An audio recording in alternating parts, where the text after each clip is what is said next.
name's Lloyd Begley. I'm the museum curator. Come on in.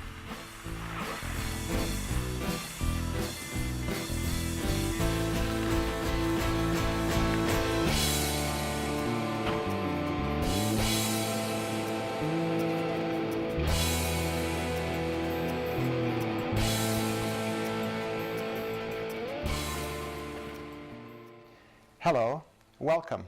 My name is Gordon Barnhart, and I am the Lieutenant Governor of Saskatchewan.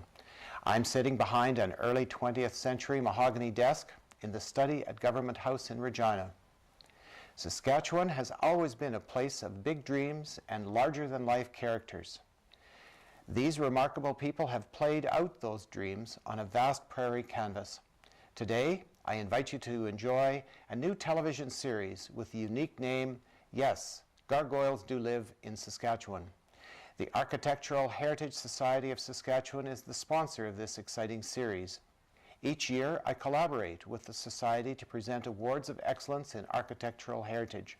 This series furthers the goals of the awards to stimulate interest in our history, to preserve meaningful places, and to educate our citizens.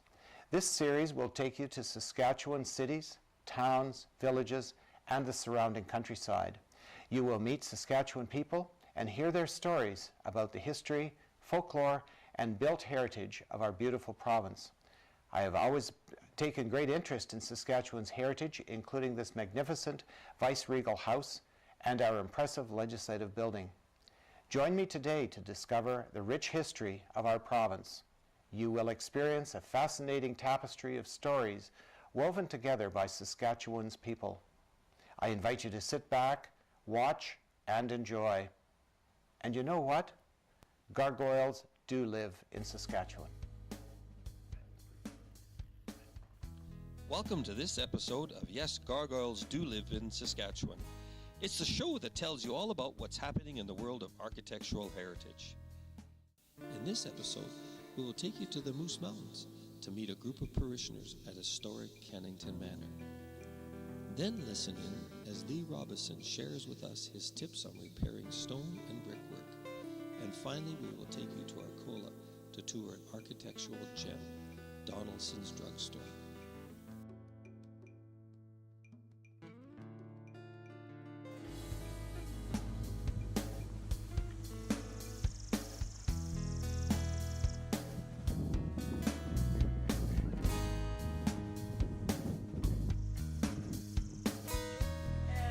This is Julie Daisley and her daughter, April Cunnington. Yeah, say hi, April. And this is Frida, and Frida is one of the wardens here. She's also grandmother of April.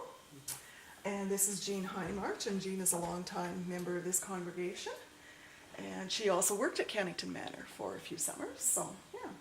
And Autumn Downey, her family are some of the pioneers in this area too, and Autumn has worked here, as Lee has, as I have, and this is Adrian Payton, local historian. So, well, Cunnington is a really special place, and people feel connected to it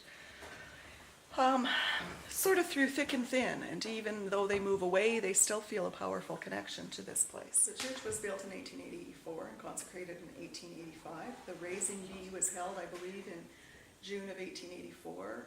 A number of the local settlers brought loads of logs from the Moose Mountains to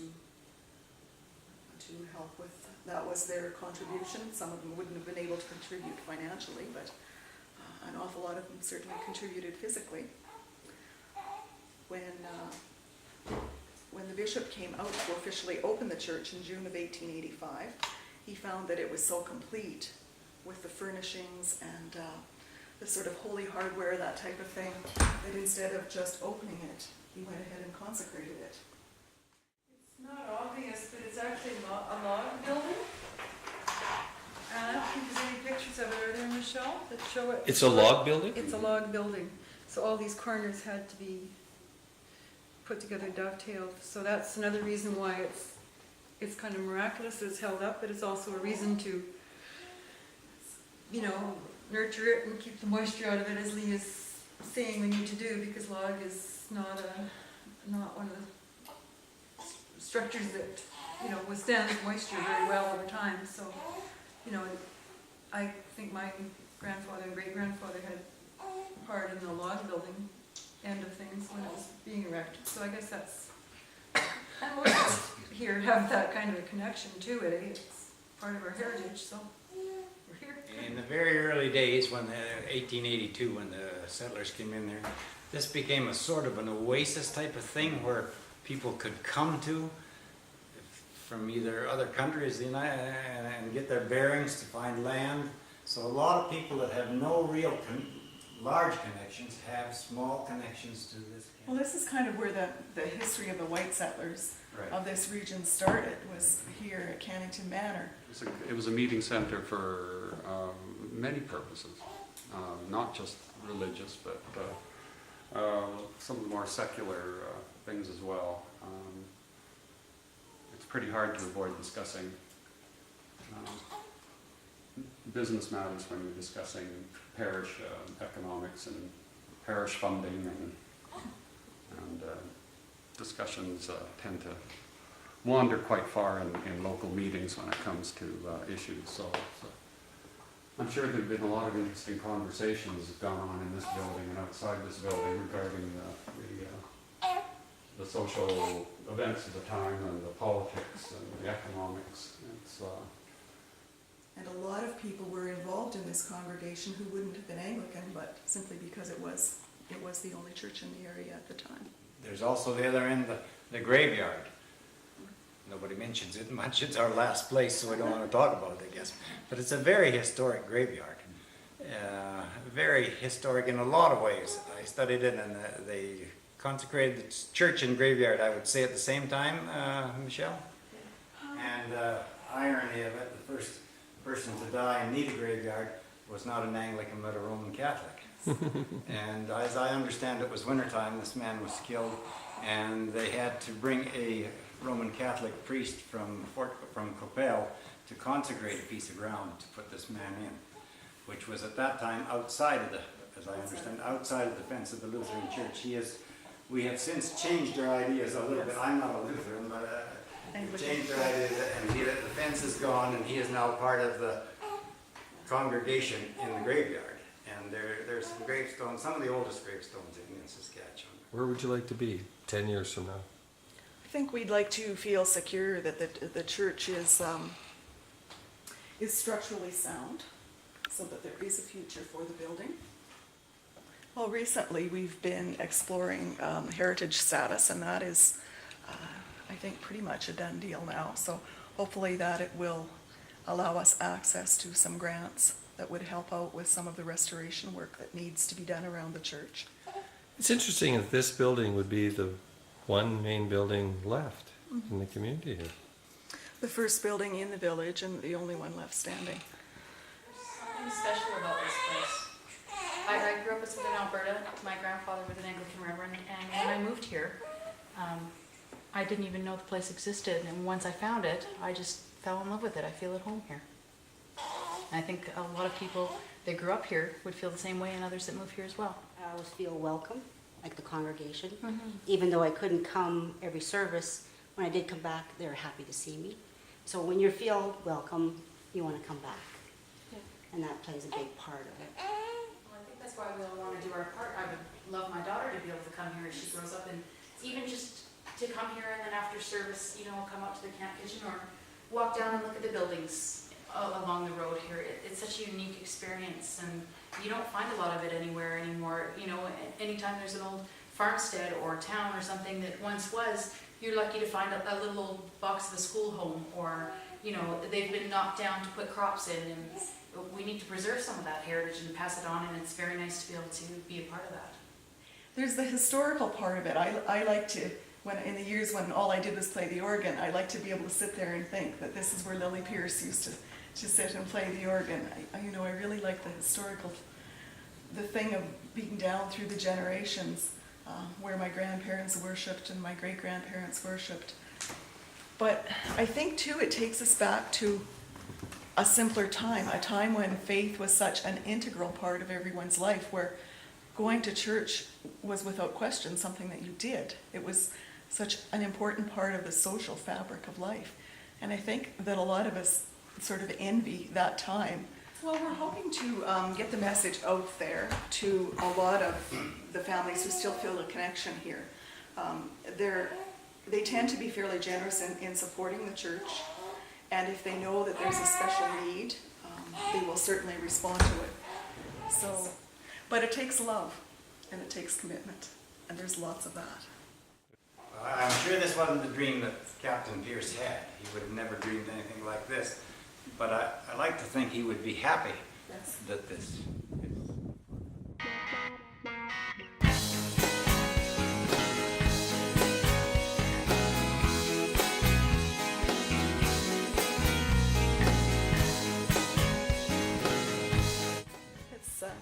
It's a unique place.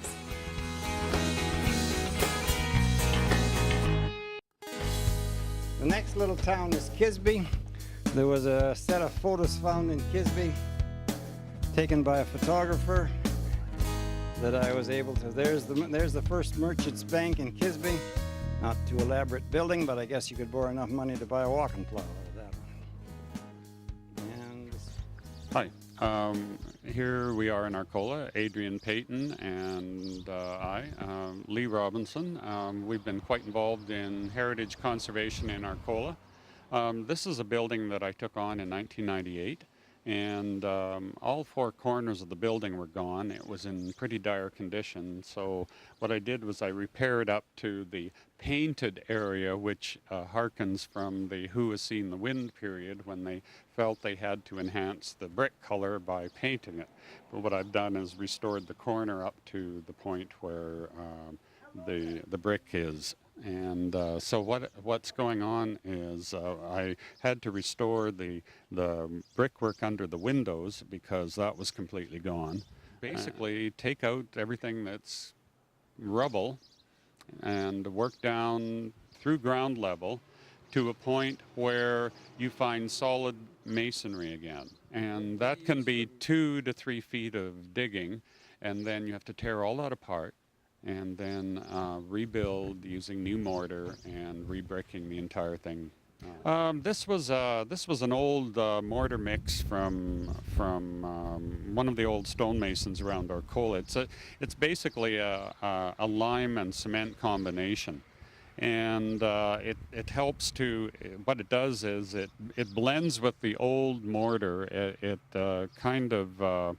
It tries to simulate the older mortar. One thing about lime mortars is that when you add lime to there's a high consistency of lime in the mortar mix, you end up with a mortar that allows for a certain amount of flex. And in some of these towns, Arcola in particular, with its marshy underbase, there's a lot of flex in some of the building foundations. The building foundations are usually quite massive here. Some building foundations are as much as 4 feet thick at their base, and they kind of float on the substrata. And you have to have a mortar that is flexible yet strong, and supposedly a mortar with a lot of lime in it helps to adapt to that. Anyway, we're going to head down to the street to the old Arcola Town Hall Opera House combination, which was another early structure in the town. It was built after this structure, but it has become the Arcola, I guess we would call it a bar.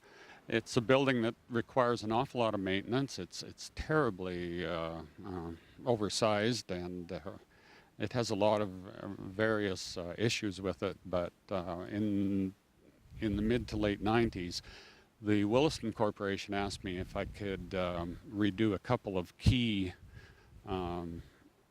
structural problems that it had. And the main one was in its northwest corner, and an 8-foot section of the corner had dropped away from the building and was threatening to fail the entire upper floors of the structure.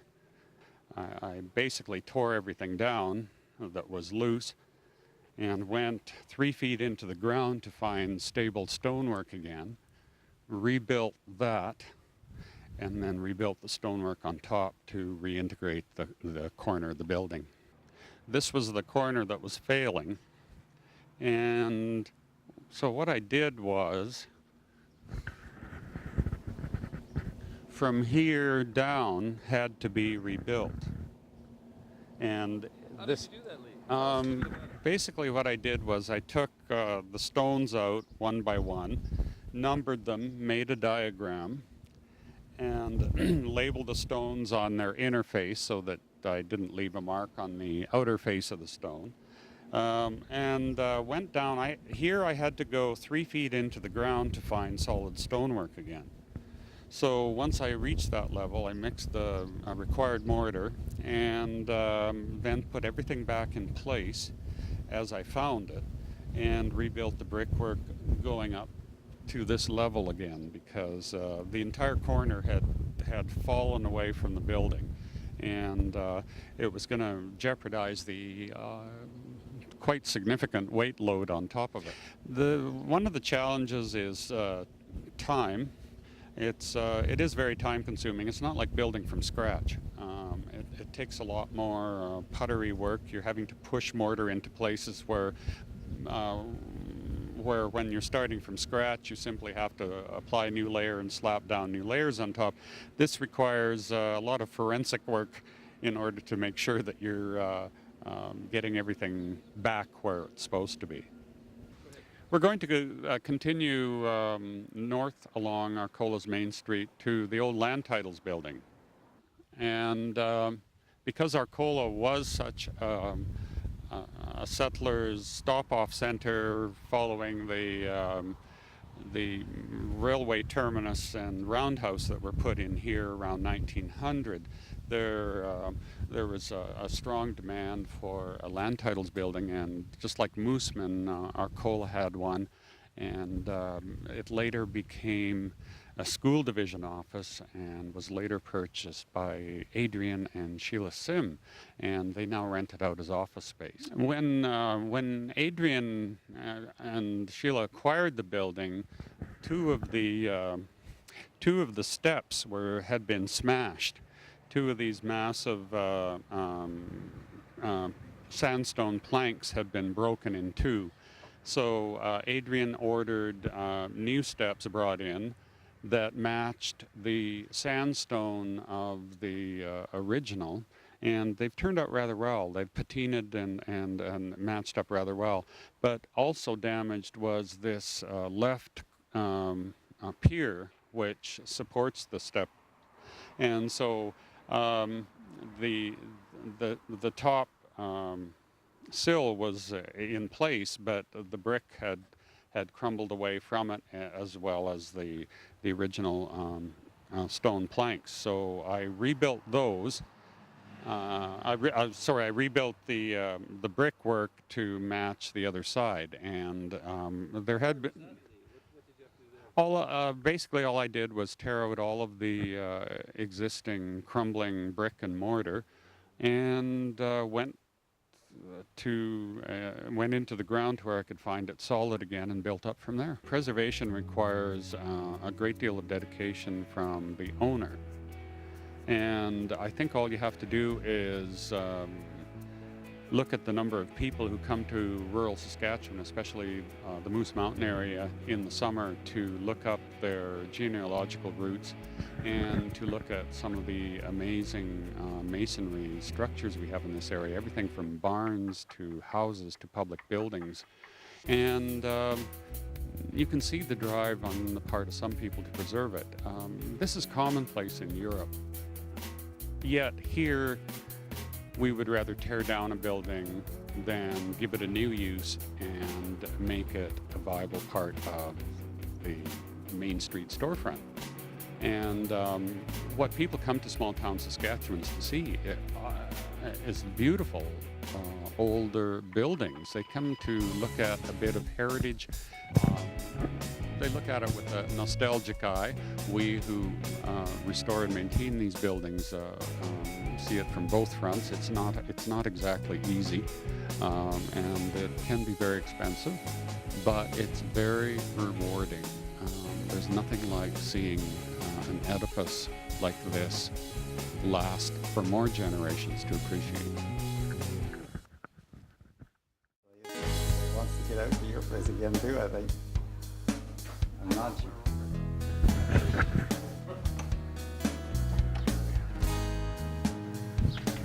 Welcome. Welcome to Donaldson's Drugstore, one of the oldest buildings in Arcola, built in 1904. Come in.